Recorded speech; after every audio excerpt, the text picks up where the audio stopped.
जीवन में एक बार ऐसा दौर आया जब मैं बैंकरप्ट हो गया, दिवालिया हो गया। मेरी बनाई हुई कंपनी घाटे में चली गई, करोड़ों का कर्जा चढ़ गया, मेरा व्यक्तिगत बैंक बैलेंस जीरो यानी शून्य हो गया। कमाई के सब जरिए बंद थे और सरकार की तरफ से घर पर कुर्की के छापे लग गए। ये बात धीरूभाई को पता चली। बिना किसी से पूछे या जाने उन्होंने अपने छोटे बेटे और मेरे मित्र अनिल से कहा, इसका बुरा वक्त है, इसे कुछ पैसे दे दो। अनिल ने मुझे आकर ये बताया, देवेंद्र सज्जनों, जितना वो देना चाह रहे थे उससे मेरी सारी दुविधा और परेशानियां खत्म हो जाती। उनकी उदारता पर मैं भावुक हुआ, लेकिन मुझे लगा कि मैं उनकी उदारता को स्वीकार न कर पाऊंगा।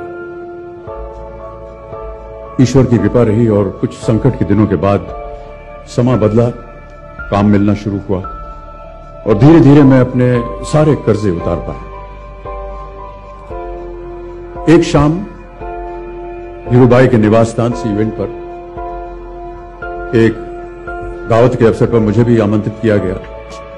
तो ऊपर लॉन में एक तरफ धीरूभाई एक बड़े से मेज पर अपने कुछ मित्रों, बड़े फाइनेंशियल और कॉर्पोरेट वर्ल्ड के दुनिया के दिग्गजों के साथ बैठे बात कर रहे थे।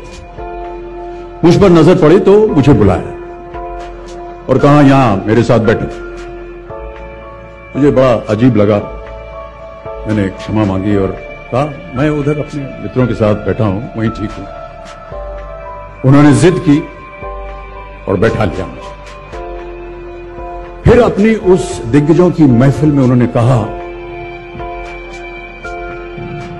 यह लड़का गिर गया था लेकिन अपने बल पर फिर खड़ा हो गया, मैं इसकी इज्जत करता हूं।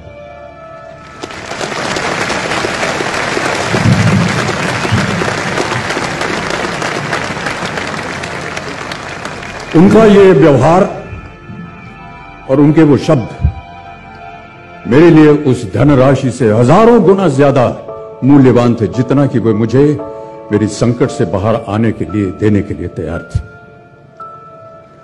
कर्मयोगी थे वो, कहते थे ईश्वर ने हमें दो मार्ग दिए हैं उन तक पहुंचने के लिए, एक भक्ति और ध्यान का और दूसरा कर्म और ज्ञान का। मैं दूसरे मार्ग पर चलने वाला इंसान हूं, कर्म को धर्म मानता हूं और ज्ञान को ही ईश्वर।